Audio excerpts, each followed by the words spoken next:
All for the Kangaroos. Our guest, one of the bright young stars at StKilda, Austinn Jones. Congratulations on your own game, Aussie. It was just a stunning performance. You hit the ground running, and I don't think the fact that Corey McKernan was off early on would have had any impact at all. You guys were in terrific touch. Oh, well, yeah, no, I think I probably had a little bit of impact, but we were certainly pretty confident, and I think we're getting on top of North as that incident occurred. Aussie, just on that incident, surely when that was one of the best gang tackles of the year on Corey McKernan, you guys must have derived, in response to Max, a lot of electricity out of that particular incident, I reckon. Yeah, it certainly was a bit of a confidence booster. Not only the fact that Corey went off injured, but the fact that Nathan Burke and Brett Cook laid that tackle so strongly. It was a big team lifter. Stan Alves said to us yesterday on the radio that he had a meeting with the boys after the Fremantle game and said, "What do you think about the way you're playing?" And they said, "We believe we're a little bit soft." Was that said, and was this pack tackling situation such as the one on McKernan that evolved from that heart-to-heart? Yeah, I think at that stage we were 1-4 and we really needed to turn it around, and one thing that we mentioned to be a key was we were going to have to be a lot more aggressive, both at training and on match days, and Stan put that to us, and I think it's turned around in that area since. Aussie, you're playing with tremendous passion and spirit.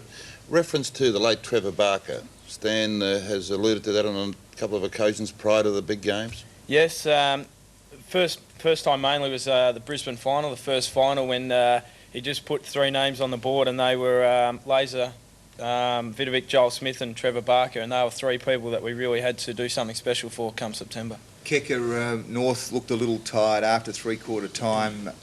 It was just a matter of how far with StKilda. You were there?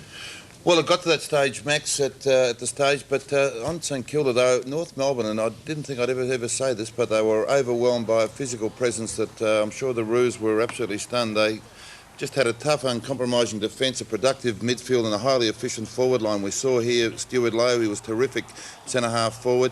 Corey, and that was the tackling, and that really, mirrored. It certainly mirrors the passion and the spirit with which StKilda play the game. They're extremely hard but extremely skillful, and they don't lose focus despite the hard manner in which they go at the ball.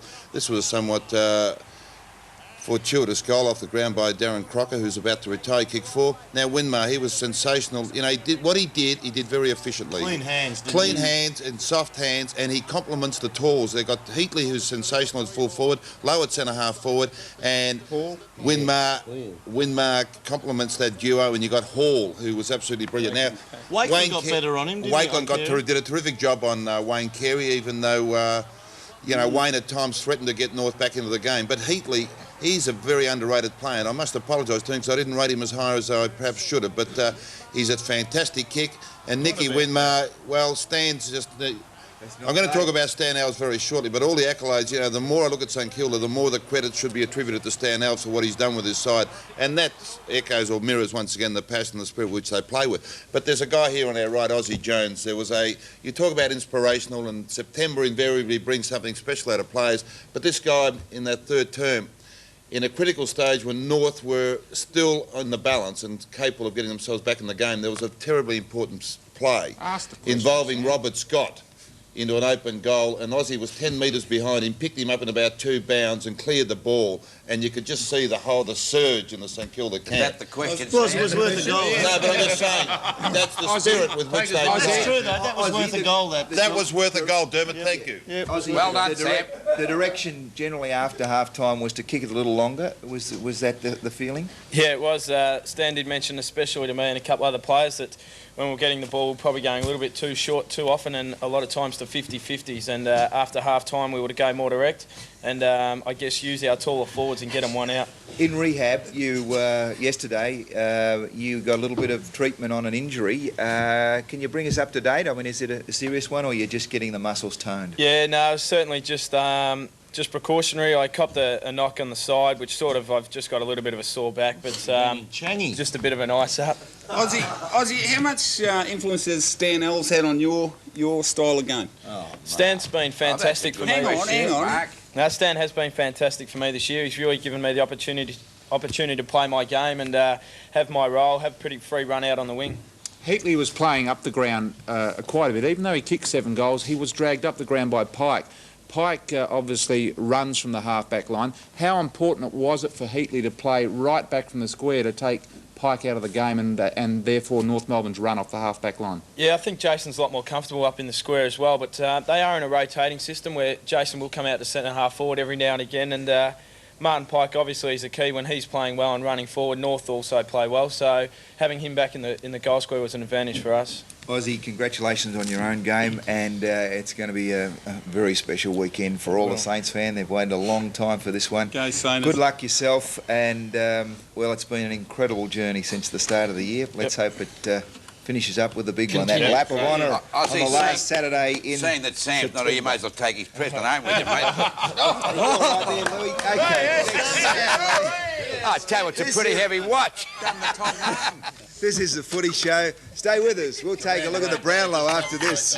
Ready this year, gentlemen. What if we start with you, BT? Well, you're anxious? By his own admission, Robert said that he didn't have a great first half of the year. His second half's been better, and we all remember that as most recent, of course. So he's obviously one of the chances, my main chance. But let's not forget Buckley and also Salmon, who had a very good three-quarter season, probably to two-thirds of the way through the season. Might even be leading the count. And another guy that's been out for the last couple of weeks, Rashudo, was also very prominent in all the awards early as well. I mean, it's going to be pretty wide open. I think Harvey deserves favouritism, but Paul Kelly, I mean, we know he gets votes from the umpire, and there hasn't been too many Swans players take votes off him, but I just... Rob Harvey could be a real busy week. If you have to put your hand up, Dermot? I'll go Paul Kelly. Harvey, but I reckon Peter Matera is a real big chance. Peter Matera always polls well. Max, if Robert Harvey doesn't win the Brownlow medal, they have to revise the entire Brownlow squad. You're going to do a Sam and resign too? No, I'm not. I'm just telling you. I can't afford to resign like Sam. I'm just saying. Your memory only goes back 5 weeks back. Kicker, that's all you can remember. I'm going to go for a roughie. You go for a roughie? Darren Creswell. Darren Creswell, you've seen a fair bit of the Swans. He's had a good year. I mean, there's talk even that Scotty Wine out of the Western Bulldogs has had a good year. Look, Robert Harvey will... Thanks, Sam. If Channel 7 weren't hosting the show tomorrow, it'll be over by 8:30. I should just hang the medal and not even have the function. Nathan Buckley's got a big chance of winning. Not because he's Connolly, he's got a very big chance. Good boy. He appeals to umpires. That's a funny one, so is it? Well, he is. It is funny, but he appeals. A bit like yourself than he used to be. Go to commercial. You got that? Over the years, a lot of Brownlow medalists have come from clubs that have finished a little lower down the ladder. I mean, in the clubs higher up, a lot of guys pinching votes off one another. And that's exactly the reason you say, Max. The higher up clubs normally have 7 or 8 players quite capable of not winning the Brownlow, but certainly taking a good majority of the votes. Yeah, look, I do. There is a little bit of merit once again in what Keka says. The best player of the competition Little being the operative word. No, I mean, if you are the 4th best player on the ground for 22 weeks, you are clearly the best player in the competition, but you will not poll one vote in the Brownlow. Very quickly, I mean, the position of the Brownlow, I mean, in the past they've had forward lines that have been very much a focus. Now it's more a team, more options.